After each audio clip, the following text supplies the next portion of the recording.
This is the elevator at the Painter Building at UPMC McKeesport in McKeesport, Pennsylvania. Out of Surgery there. This is Dover Oildraulic Traditional. That's how it received an Innovation Universal slap-on mod. Obviously, it replaced a much older elevator, probably an old Westinghouse traction elevator. Lantern and belt now work. Before, here's what.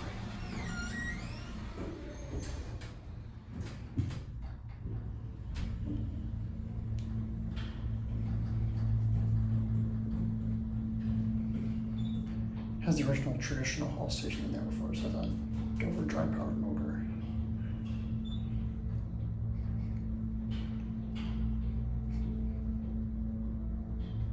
Here 4. Back down to 1. Down bell works.